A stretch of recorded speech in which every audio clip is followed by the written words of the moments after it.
Perfecto. Ay, Juli, ¿me ves? Sí, te veo. Y Ay, no te sabes el pido mil ratito que disculpas, no, está. no, no, no sé qué pasó, bueno, se complicó la virtualidad. Y es así, pero bueno, como ya perdimos unos cuantos minutitos, si te parece, vamos a Sí, empezar porque viste que es tirano el tiempo sí, sí, del sí. Instagram. Así que Y bueno, aparte sí, el dialogar se hace largo también, porque son temas que están buenísimos y muy interesantes y piolas, sí, claro. totalmente. Así que bueno, yo pidiendo las disculpas necesarias por estos minutos perdidos, doy Perdona a mí inicio. que yo soy muy mala con la tecnología. Disculpen de mi parte. Bueno, ¿Vos me doy ves inicio. bien a mí? Yo te Te doy veo bien a vos. Perfecto. perfecta, sí, sí. Bueno, este es ahora sí el quinto conversatorio que hacemos con Forum Infancias. Yo quiero un poco hacer la intro de cómo fue que inició este espacio, porque es un espacio que es nuevo, no es que lo veníamos haciendo, sino que surgió en este contexto de pandemia y de aislamiento social preventivo y obligatorio, que un poco nos encontró a todos en una incertidumbre y cierta angustia que empezamos a tener en lo personal, en lo colectivo, todos, digamos, en el fórum también eso se fue sintiendo. Entonces fue una manera como empezar a ver qué se podía hacer y de qué manera poder como hacer algo distinto con esto que un poco nos empezaba a pasar a todos con esto de meternos en casa y sentir que los lazos un poco nos dejaban por ahí, nos dejaban un poco solos en este estar en casa.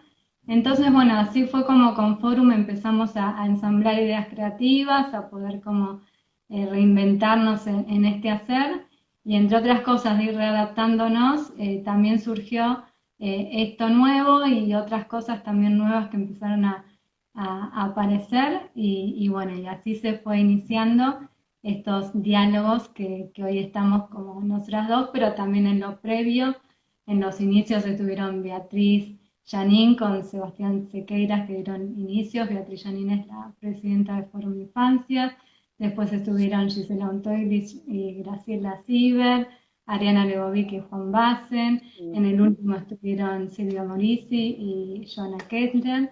Y bueno, y acá estamos hoy nosotras Sí, iniciando esta charla, que bueno, el título que le pusimos fue Infancias en situación de encierro y vulnerabilidad. Y yo exactamente.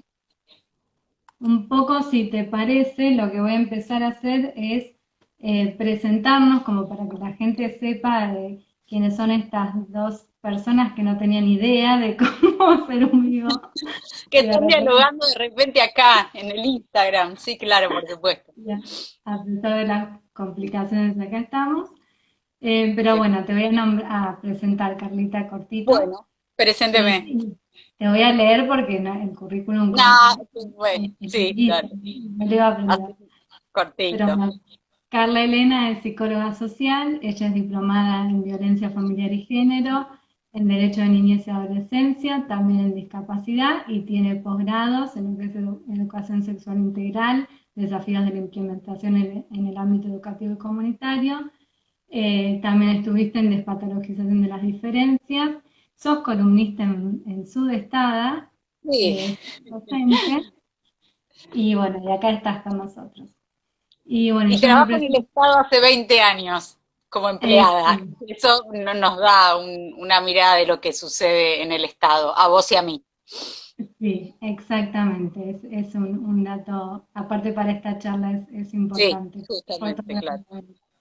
y bueno, yo cortito también me presento.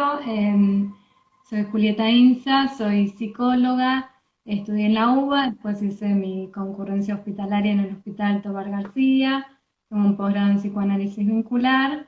Bueno, y hoy estoy también trabajando en el Ministerio de Desarrollo Social de Nación.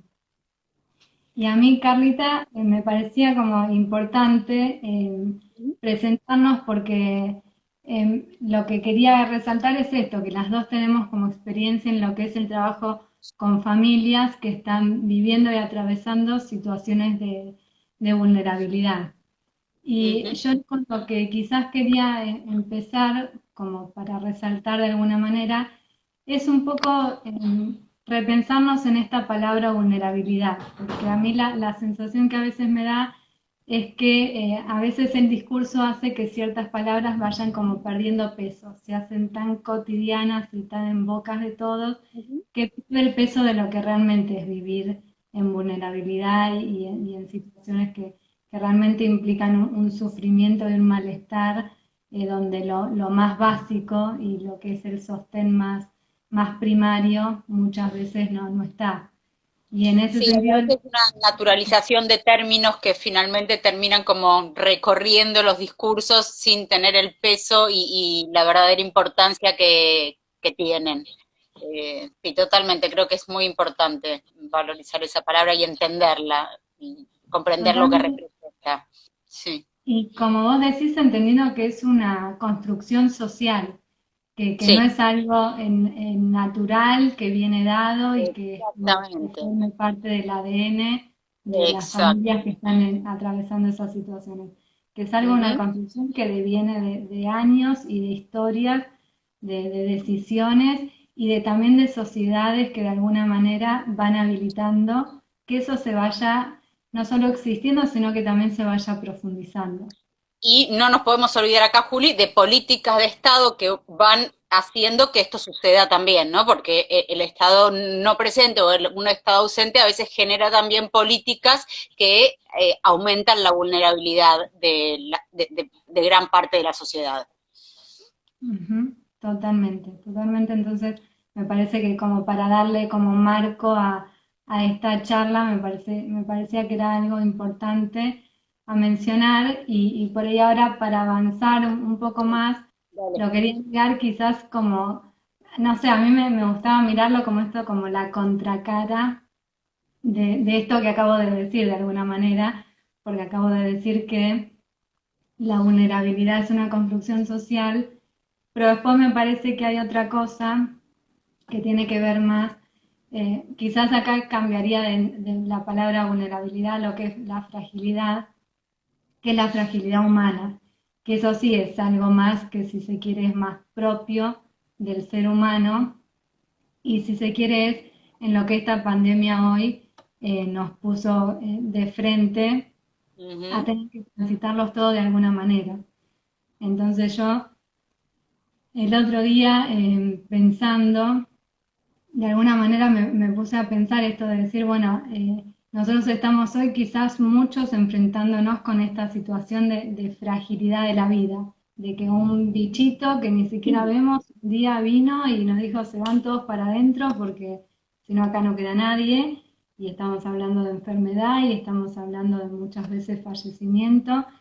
Entonces, bueno, y me puse como a eso, a tratar de pensar lo que eso implicaba y darme cuenta fue pensar, bueno, ya hay pibes y pibas, y niñas y niños, y familias enteras que viven en esta situación y que no es una cuestión de este periodo de pandemia y lo que estamos transitando, sino que vienen de una historia, de una vida que atraviesan así. Esta Y pandemia lo que pudo haber hecho es correr algunos velos, digamos, o dejar expuestas algunas situaciones. Pero sí, hay gente que viene viviendo así hace mucho tiempo y transita la vida así hace mucho tiempo y hay subjetividades de niños, niñas y adolescentes que se van construyendo así, lo cual no está bueno y no es natural y no debería serlo y no está bueno naturalizarlo. Y yo creo como vos que la pandemia lo que hace es exponer situaciones que tal vez estaban latentes o que la gente no visibilizaba tanto. Porque también la mirada de la sociedad me parece que es importante y está bueno poner el eje sobre la sociedad también tiene que mirar lo que sucede, porque somos todos partes de ella y con ella la construimos. Y eso me parece muy importante, sí. sí, justamente iba, me parece que las dos coincidimos en que esta noche lo que queremos quizás dejar un poco sobre la mesa es la implicación social que es necesaria para realmente de una vez por todas empezar a transformar algo de todo esto. Si bien podrá haber un Estado y podrá haber políticas que acompañen y que tienen y deben tener ese rol de acompañar, hay una sociedad que de verdad y necesariamente tiene que darle un giro a esto y entender que si no cambiamos algo de esa mirada, esto va a seguir, por más Sí, que el Estado llegue de las maneras que llegue, o en el caso de, bueno, ahora nos vamos a ir metiendo en los temas, pero en lo que es la inseguridad, por más que la gendarmería cope o la policía cope para que, no sé, no haya delitos o lo que sea, hay algo más profundo que tiene que ver con la sensibilidad humana y con la vida, que si no lo empezamos a de verdad tomar desde ahí, esto no se va a acabar. Esa es la sí, sensación que... y hacer propio, porque es de nosotros, es nuestro, es nuestra sociedad, son individuos partes de nuestra sociedad que nos conforman y hacen el conjunto social a donde vivimos y el tejido social, entonces son parte de nosotros, entonces no ver al otro como nosotros es a veces lo que nos hace como un desfasaje, digamos, no mirar al otro como parte de esta sociedad, sí, es parte de esta sociedad y es parte del conjunto y es parte de donde vivimos y es parte de nosotros, entonces, esto que vos decís, tal vez cambiar la mirada y a veces hasta diría empezar a ver cosas que la gente ni mira. Ujú, Y esto viene a colación, ahora cuando empecemos a charlar te voy a contar alguna frase porque hablo de la mirada, pero la mirada es bien. absolutamente importante. A veces modificarla, reconstruirla y a veces empezar a mirar cosas que tal vez no veíamos y que estaban como invisibilizadas o bueno, o elegíamos no ver. Digo como Ujú. sociedad, ¿no? Exacto, sí, eso teniéndolo en claro, no es que de acá estamos Claro. hablando de personas individuales que tengan que salir a hacer cosas, no estamos hablando de un cambio de mirada social. Ujú. Yo el otro día escuchaba a una charla que hacían en la escuela de psicoterapia para graduados y estaba Volnovich como invitado, es un psicoanalista, y él Sí. iba haciendo un relato muy lindo de una manera muy poética de esta situación de pandemia. Y él un poco decía, iba relatando y decía, me dormí en un mundo y me desperté en otro. Y yo en ese punto también pensaba esto de decir, no quiero despertarme en un mundo que siga con estas concepciones donde cada vez más personas van quedando excluidas de un sistema que en realidad en un punto nadie sabe quién inventó este sistema, pero en el cual todos estamos envueltos y estamos cada vez como más ensimismados en una individualidad y en una cuestión de hiperproductividad y de cierta meritocracia que está cada vez más instalada, Sí. donde si yo me esfuerzo tengo derecho y si yo me esfuerzo merezco y el que no se esfuerza y bueno, no, que vaya a la cola. Ujú, Sí, sí, me parece que está bueno el punto de la meritocracia, está bueno plantear, la verdad que la palabra meritocracia a mí me hace como un poco de ruido porque se habla de meritocracia cuando partimos de situaciones de base totalmente diferentes, entonces es un término que es muy complejo ponérselo a discutir y a charlar, y, y me parece a ver, esta situación de pandemia ha despertado como varios escenarios, ha despertado escenarios de gran individualidad y gran egoísmo y también ha despertado escenarios de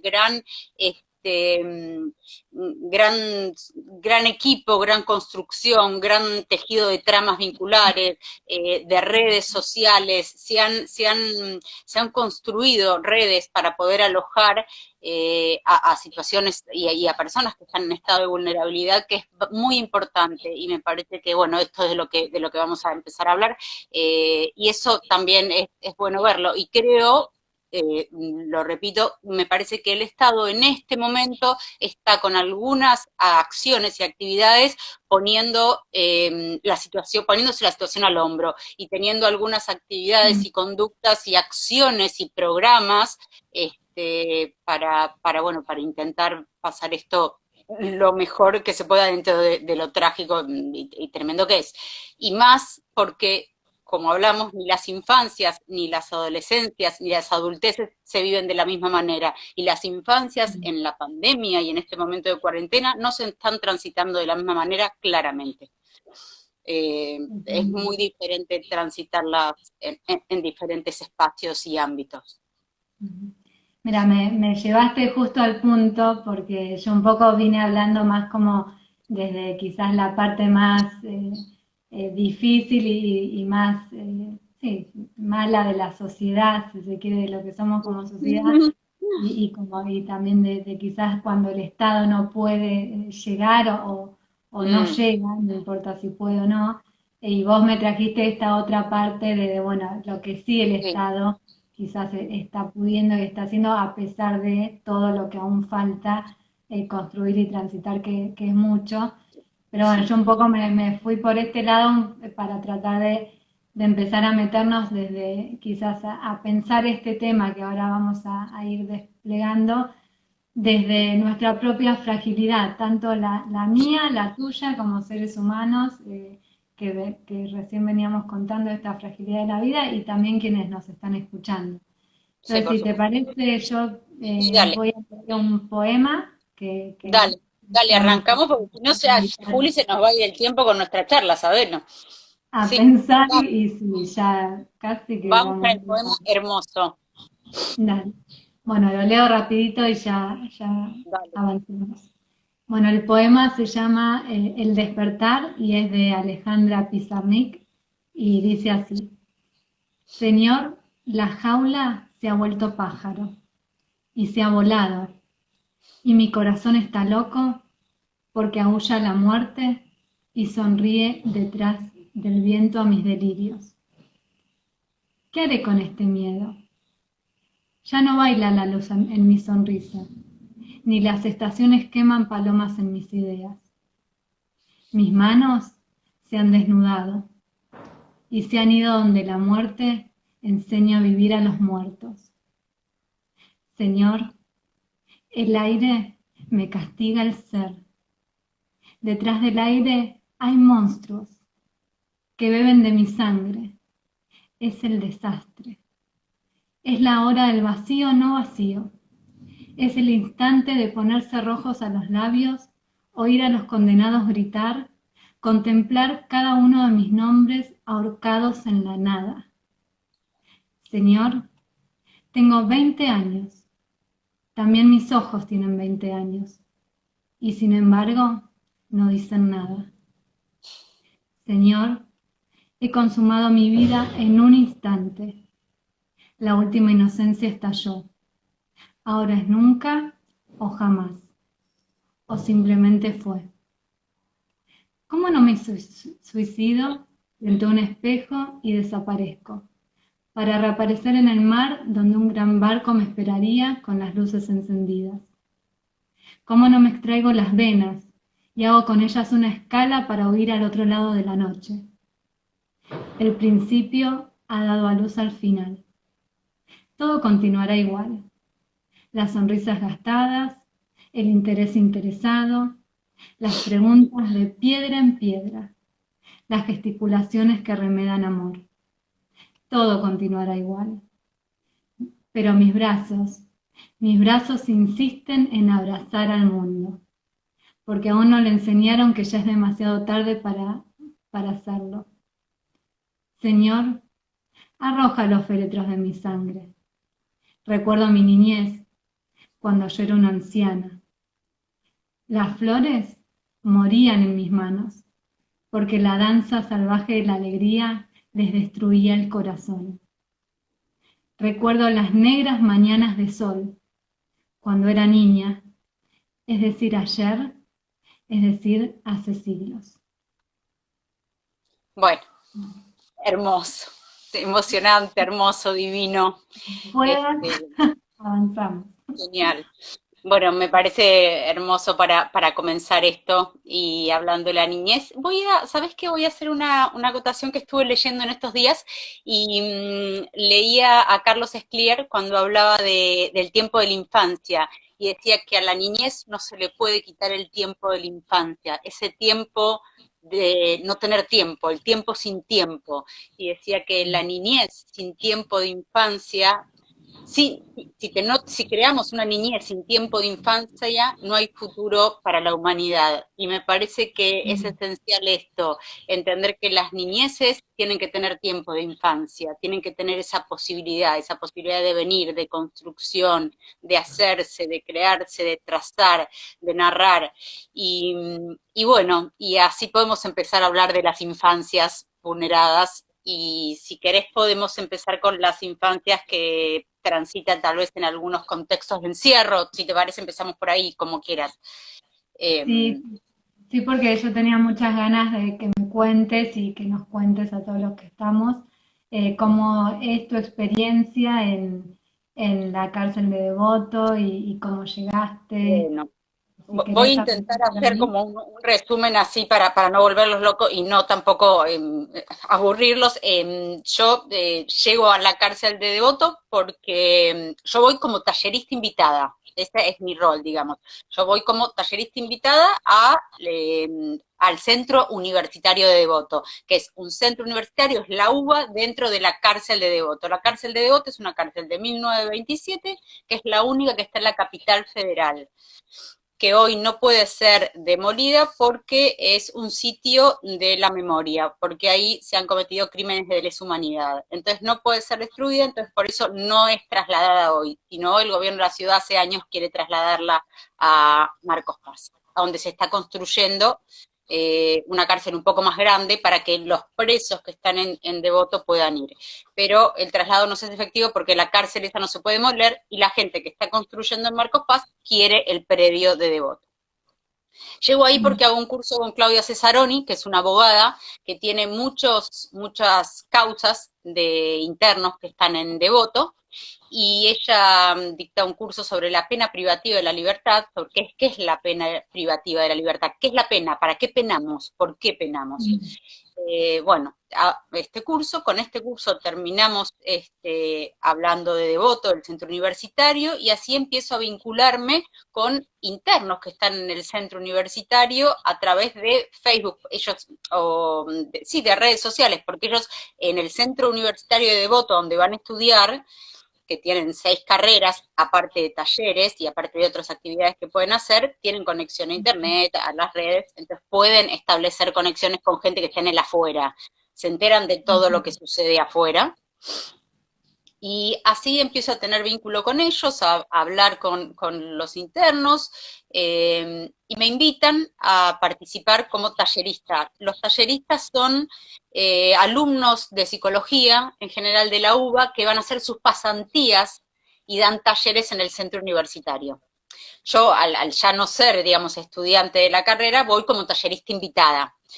Y bueno, y ahí empiezo a recorrer y a transitar mi historia y mi relación con Devoto, con los internos, con el centro universitario y con los proyectos ahí adentro. Bueno, así llego. Yo los días que voy a los talleres, no me quedo, los talleres se dan desde las 9 de la mañana hasta el mediodía, hasta las 12 del mediodía. Esos días yo me quedo todo el día a transitar la jornada en Devoto con los chicos. Yo le digo los chicos, bueno, son chicos, adultos mayores, con los pibes, todos varones en Devoto, ¿no?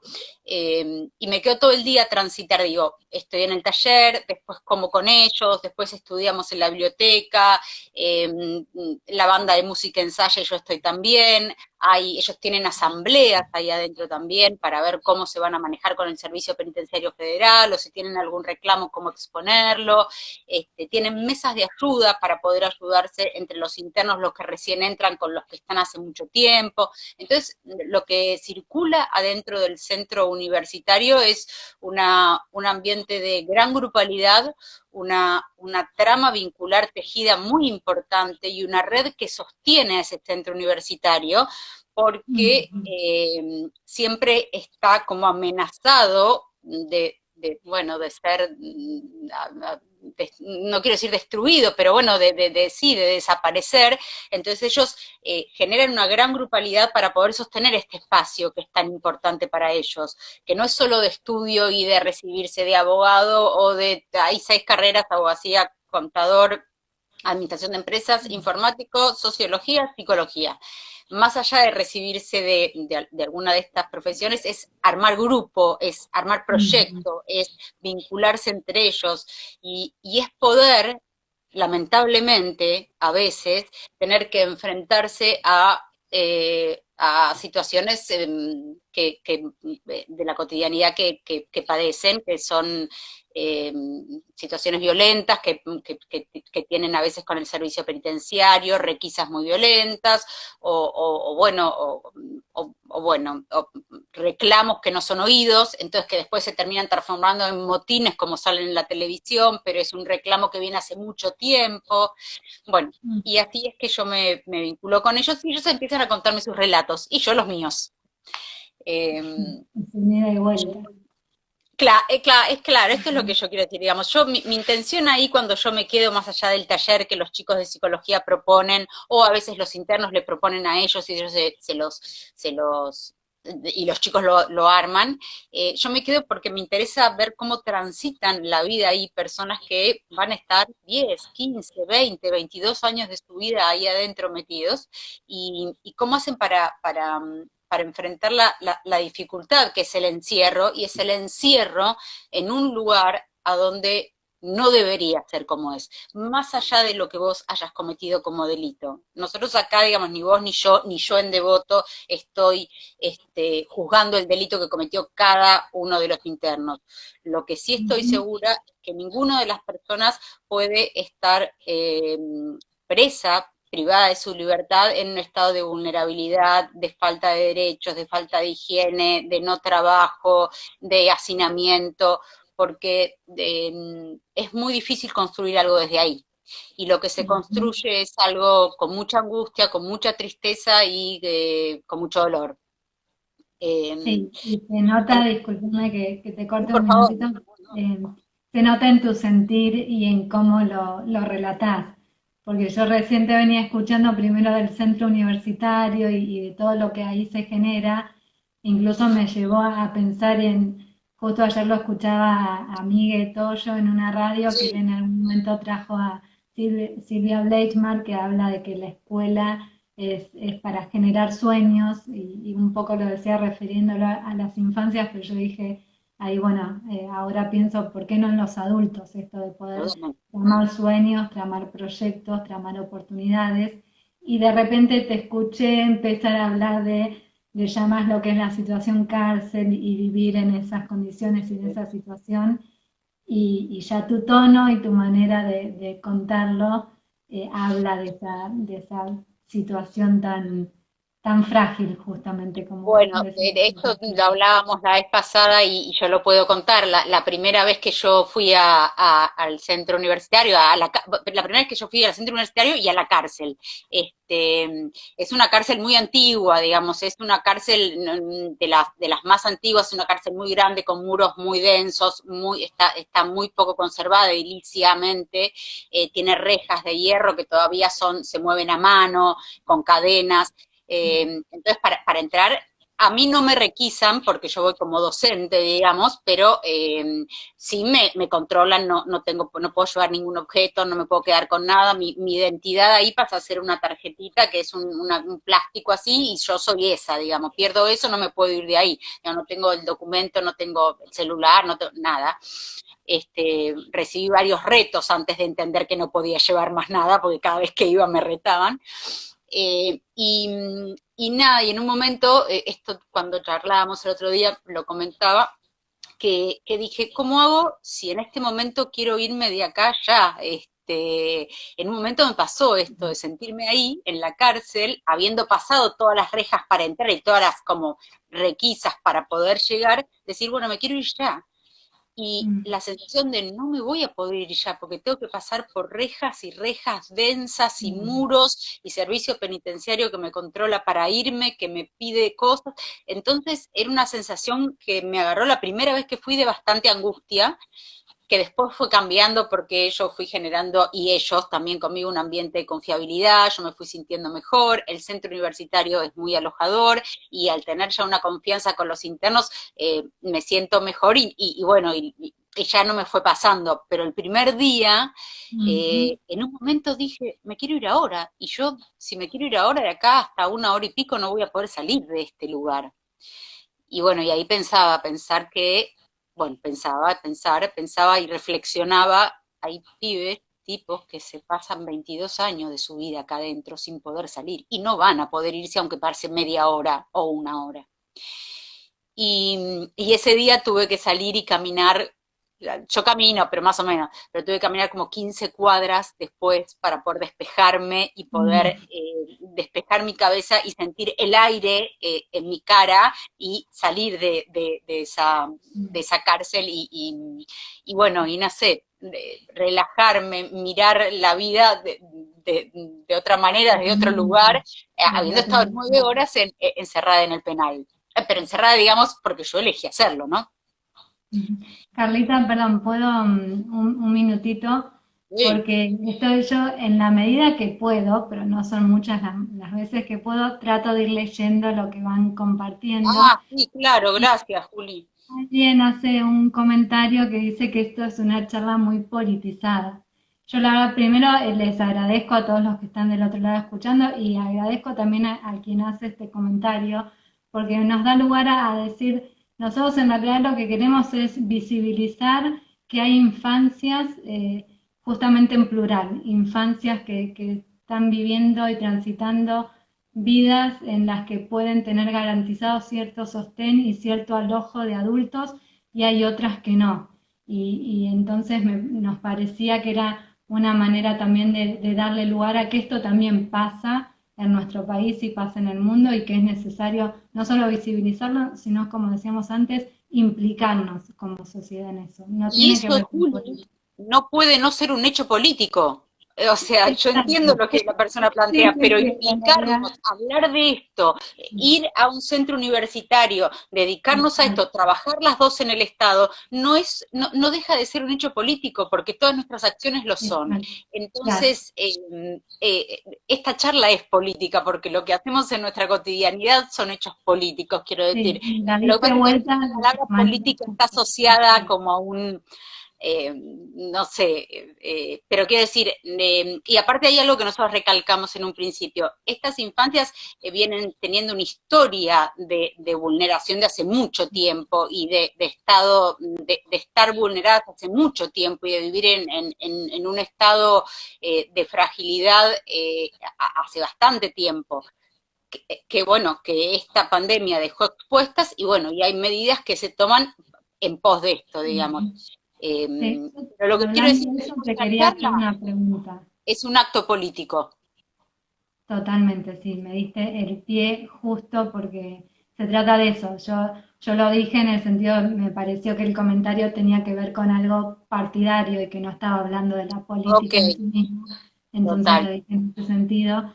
Pero un total. poco con lo que contabas de tu experiencia, tenía ganas de contar, de preguntarte como para también ver un poco el otro lado, de bueno, Sí, hay muchas personas privadas de la libertad pero que también tienen familias y que también bien, tienen hijos que de vamos. repente se quedan sin ese papá, esa mamá que Sí, cometió un delito, que va a tener que cumplir la pena que le bien. corresponda, pero que no deja de haber un contexto que en esa familia se cambia totalmente, se desarma o se desmembra.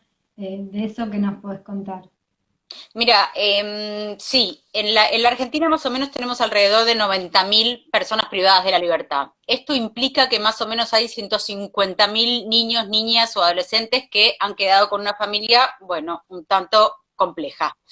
De esas, la mayor parte, cuando el padre queda preso, la madre queda con los niños, niñas o adolescentes. Cuando el padre queda preso, menos del 20% quedan con el padre, digamos. Cuando la madre queda preso, menos del 20% queda con el padre, si no van disgregados con los familiares u otros que pasan a ser tutores. O sea, habría una Este, cuestión de género ahí, de alguna y manera, hay una un cuestión de cambio. género, sí, importante, sí, sí. La mujer es la que sostiene muchísimo. Y bueno, ¿y cómo es esto? Sí, por supuesto, todo preso tiene derecho a recibir sus visitas y a ver a sus hijos, hay una ley que así lo marca, y todo niño, niña, adolescente tiene derecho a seguir vinculado con su padre aunque esté preso. Ahora, es cierto que un 50% alrededor, más o menos, de los niños, niñas y adolescentes de los internos siguen vinculándose asiduamente con la persona que está Mm. presa. Y de ese 50%, te diría que la mitad lo hace con una asiduidad más o menos 15 días mensual y otra cada más tiempo. ¿Por qué? Porque justamente ahora hablando de infancias, adolescencias bueno, infancias y adolescencias vulneradas, ¿qué pasa? Esta familia queda disgregada, digamos, uno de los seres está privado de la libertad. La familia queda en un estado complejo. Eh, si a la persona la trasladan, la familia tiene cada vez que ir a visitarlo, trasladarse al lugar a donde el familiar está preso, llevar a los niños al lugar. Eso implica un montón de, primero, una logística para poder armarlo. Segundo, que todos los requisitos que te pide el penal para que vos puedas entrar con el niño. Aparte de eso, las requisas que le hacen a los niños. Muchas veces las madres no quieren que los niños pasen por esas requisas, porque cuando vos entras como visita te requisan mucho más. Digamos, al ser docente vos entrás y es una manera. Cuando vos vas como visita, la requisa es mucho más exhaustiva y es mucho más violenta y mucho más invasiva. Entonces muchas madres dicen, no quiero que pase por esto, y tal vez muchos niños no tengan ganas también de pasar por eso. Hay algo también que es muy importante, y esto me pasa como docente, digamos, cuando voy como tallerista invitada, que los tiempos no son los pautados, digamos. Vos tenés, la visita empieza a las 9, termina a las 5, pero vos tal vez al penal entraste a las 1 de la tarde. Entonces tenés 4 horas de amansadero, de estar haciendo cola, de estar dando los papeles, de que los chicos estén alrededor, porque van con todos los chicos, con 2, 3 chicos, que los chicos estén por ahí alrededor dando vueltas. Entonces no es dinámico, no es complejo, no es ágil. Y por otro lado, lo que tampoco es ni alojador, ni ágil, ni confortable es el lugar a donde se recibe la visita. Son patios que están a la intemperie, hay 6 módulos, cada módulo tiene 5 pabellones, y cada módulo tiene un patio, y en ese patio es a donde se realizan las visitas. Ese patio está a la intemperie. Nosotros Invierno, verano, calor o frío, es ahí, siempre el mismo lugar. es a lo que te criaste, calor o frío, es ahí. Entonces, tampoco es alojador el lugar para generar un vínculo, para generar un encuentro entre ese padre o madre e hijo. Digo devoto porque, quiero decir, hablo de padre porque yo conozco más la expresión de devoto, entonces sé cómo son las visitas ahí. Entonces, es poco feliz el encuentro que se produce, porque es un encuentro bastante hosco, en un lugar hostil, cuando hace calor, cuando hace frío, cuando llueve, llueve. Entonces, es complejo el ir a visitar y el que los niños, niñas y adolescentes sigan manteniendo esta relación con los padres, y por eso es en porcentaje bajo el que lo mantiene. Nosotros justamente, no solo nosotros, digamos, como Fórum Infancias, sino con los internos y otras organizaciones sociales que también participan y que van también a brindar a veces charlas o talleres, o van a algunos eventos que se hacen en algunos días, no sé, días patrióticos, se hace algún evento y organizaciones sociales están involucradas. Se planteó el proyecto de Plazas Blandas, que eran Sí. justamente juntar primero juguetes, que las diferentes organizaciones, y nosotros como Fórum lo hicimos, juntamos juguetes para donar a la cárcel de Devoto, y que estas plazas se pudieran armar y desarmar para que los momentos de las visitas, cuando los niños van, niñas y adolescentes van a ver a los internos, pudieran estar en un ámbito más acogedor, que los anide, que los aloje, y que el vínculo sea un vínculo más amoroso, un vínculo subjetivante, lúdico, con juegos y en un espacio cerrado, que podían ser para nosotros como sugerencia las aulas de primaria y secundaria que están en los diferentes módulos. Ajá. Eh, bueno, Este proyecto llegó hasta mitad de camino, ponele, porque finalmente, después de varias requisas de los juguetes, porque se requisaron todos los juguetes en todas las veces que yo fui a Que algunos llevarlos. nos habían quedado afuera, pero Claro, otros claro, muchos, muchos fueron a hogares porque quedaron afuera de ahí. Y claro. entonces, bueno, quedó hasta ahí, porque los juguetes están adentro, pero están o dirigidos a algún interno en especial o acumulados en algún lugar. Digamos, pero todavía la dinámica de la Plaza Blanda que se arma y se desarma para que pueda estar dispuesta para la visita, no se ha logrado porque o no, o el espacio según el servicio penitenciario no tiene la disponibilidad edilicia para que los niños puedan estar en las aulas, o el servicio no tiene la cantidad de gente para poder controlar esa actividad. Entonces, ese paso todavía no se dio.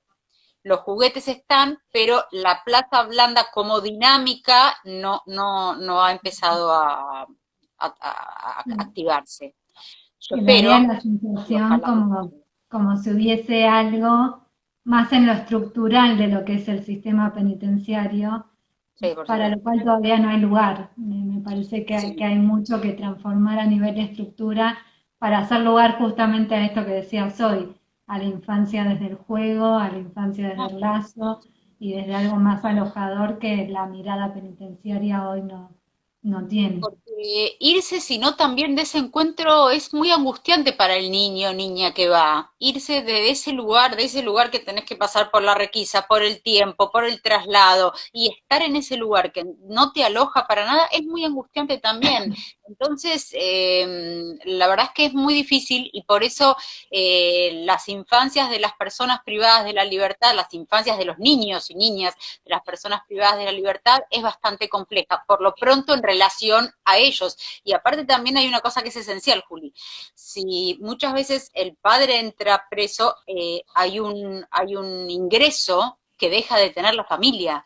Entonces eso Claro. también es importante, porque ahí hay una madre que en general el padre era el que trae el ingreso, porque es una situación, por lo general, pasa esto, entonces hay un ingreso que se deja de recibir también. Entonces los traslados tampoco se hacen fáciles y, y bueno, y también es necesario bueno, que estas familias, la madre muchas veces tiene que empezar a hacer cosas que no hacía.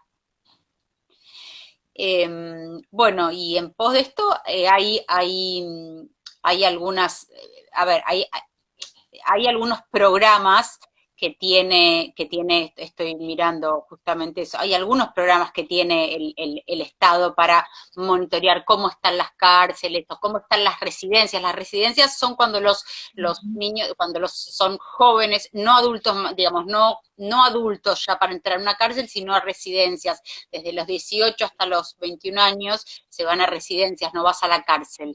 Eh, que son residencias para personas que han cometido algún delito.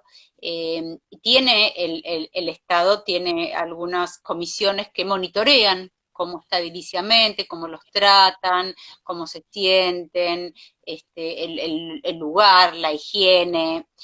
Bueno, Después es hay eso, saber que los recursos están y lo que hay que hacer es fortalecerlos y visibilizar la necesidad de generar más políticas y más acciones tendientes a eso, a que los niños, niñas, adolescentes que están transitando esas situaciones de vulnerabilidad tengan realmente la oportunidad de tener espacios para convivir, porque uno no está tampoco hablando de otras cuestiones que no sean cosas tan básicas como tener un lugar alojador. Sí, y es cierto que me parece que es una buena opción que haya un organismo que, que auspicie que bordee, que acompañe, que vaya viendo cómo son las situaciones y cómo están los internos o cómo están los jóvenes que están en las residencias y cómo está siendo su situación, cómo está siendo su evolución, si están pudiendo cursar las capacitaciones, si están pudiendo, digamos, todo, pero eso tiene derecho a ser educado, si la educación está pudiendo ser efectiva y pueden hacerla y pueden educarse y tienen esa posibilidad. porque sí es cierto que no todas las cárceles tienen centro universitario, pero sí es cierto que todo preso tiene posibilidad de ser educado, entonces tiene la posibilidad de trasladarse y el derecho, no solo la posibilidad. Entonces hay algunos organismos que deben, digamos, llevar este control adelante. Hay algunos programas que es hay programas que son programas de readaptación que tienen que ver con la familia, donde intentan vincular a la familia, al interno, y ver cómo va a ser también la salida después de estar preso tanto tiempo. Eh, Después también hay lo que hay es bueno, hay un protocolo de género que tiene que ver que es para evitar la discriminación por cuestiones de género en los penales, que eso es bastante nuevo. Y después lo que más funciona son las organizaciones con la Asociación Civil de Familiares. El CEPOC, que es el Centro de Sí. Estudios Políticos y Criminológicos, junto con los familiares, tienen un apoyo importante. Apoyan a las familias a nivel jurídico, a nivel anímico, los acompañan, muchos de ellos, muchos de los abogados que están en el CEPOC llevan las causas de los internos, entonces el mayor sostén que existe es el que hacen las organizaciones con los grupos de familiares. Eh, y, y bueno, Entre otras cosas, tenemos también una ley, la 26061 de niños, niñas y adolescentes, que también promueven para todos los niños y niñas eh, esto de lo que venimos hablando, que tengan oportunidad justamente de tener vínculo con sus familiares, con sus madres, con sus padres, que se les pueda garantizar todo el bienestar en ese sentido. sí, sí, es importante y es importante poder mantenerlo y para el niño, por supuesto, para la niña, y para el interno que está ahí adentro, seguir teniendo un vínculo con sus familiares y con sus hijos es sumamente importante también, porque es necesario para su construcción, para poder seguir haciendo su trayectoria y para poder narrarla de una manera distinta, porque la persona entra a una prisión y quedó presa en un lugar sin su cotidianidad, sin su familia, sin sus vínculos, sin su trabajo, y ya repito, no estoy juzgando ningún delito, no nos ponemos en ese lugar, cualquiera sea, digamos, queda en esta situación, tiene el derecho a poder seguir vinculándose con sus familiares y también el derecho a trabajar también lo debería tener, cosa que, bueno, no estaría sucediendo, pero bueno. Ojalá, yo creo, ahora el servicio penitenciario fue intervenido, este, y yo creo que tal vez con esta intervención, bueno, que sucedió ahora en estos meses, pueda haber tal vez alguna modificación de esto y bueno, y estemos un poco mejor y el servicio esté un poco mejor y las condiciones de los internos, más allá de cualquier delito y más allá de si quieren estudiar en el centro universitario o no, porque tal vez hay internos que no quieren esto, pero no importa, son seres humanos que van a salir a la vida un día después de cumplir su condena y también tienen derechos y derechos a ser alojados y y vivir en un lugar a donde puedan tener una higiene, puedan transitar la vida no hacinados, no vulnerados en sus derechos. Entonces, esperemos que, bueno, con esta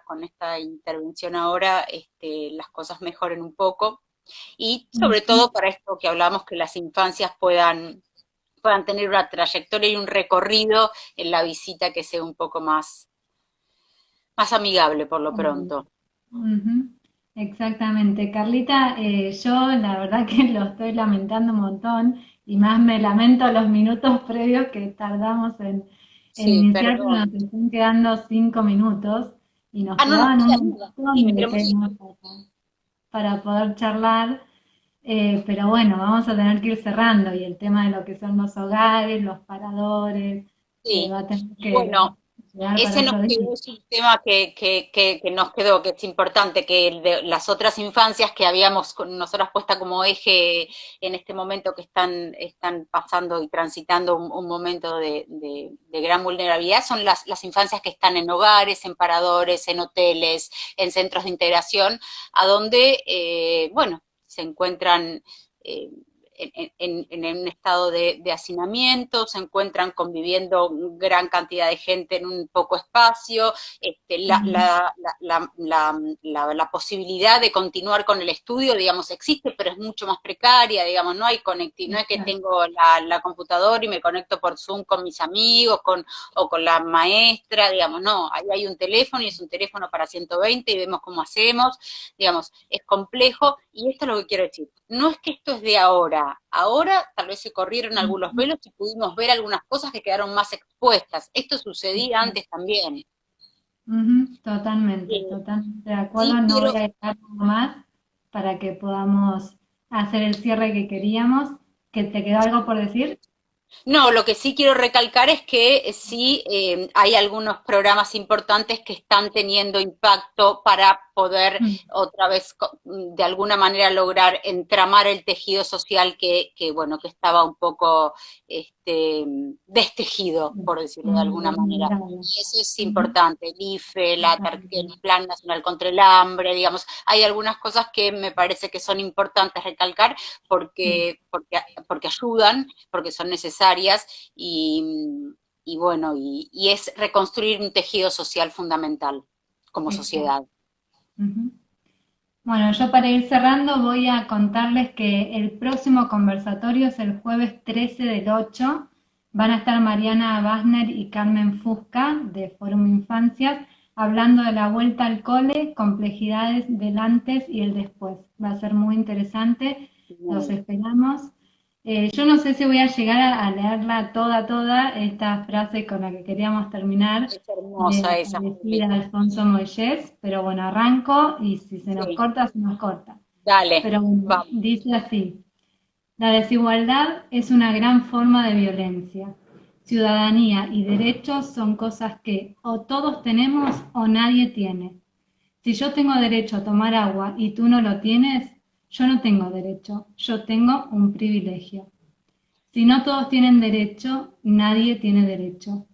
Si hay una persona que no tiene ciudadanía, nadie es ciudadano. La desigualdad destruye derechos y destruye ciudadanía. Es de María María Aparecida. Aparecida Alfonso Moyés, que es de Brasil, y bueno, nos regaló esta frase cuando allá hicimos el encuentro federal de Fórum Infancias por el 2018, creo que fue. Sí, Así que hermosa ella. Ella forma parte del movimiento Despatologiza allá en Brasil y sí claro. fue muy emocionante y fue hermoso. Sí, en el 18 fue muy Ujú. lindo encuentro y fue hermoso. Y me parece que es genial esta frase, estas líneas para terminar esta charla divina, Juli, que nos quedó un montón por hablar. Yo podría seguir Nos hablando quedó horas, ¿sabes? muchísimo, Me sí. encanta. Sí, eso mientras nos da tiempito el tiempo tirano de Instagram, sí contarles que Fórum Infancias, si bien nació en Buenos Aires, hoy por hoy tiene sus forums no solo en muchísimas provincias, creo que ya somos más de 18 o casi 20 y también muchísimas ciudades que fueron replicando forums y también Brasil se sumó, España se sumó en Madrid y en Aragón. ¿Uruguay hay también ya? En Uruguay también, entonces Sí. somos como muchos que vamos como tejiendo nuestras ideas por intra mundo y extra mundo también. Ahora sí, Sí. nos están quedando 20 segunditos, así Bueno, que Juli, fue un placer, me encantó y podríamos seguir hablando infinitamente, así que siempre tenemos la posibilidad de un nuevo espacio para seguir hablando de las infancias, por supuesto, adolescencias, niñeces, y siempre totalmente. entendiendo que es importante.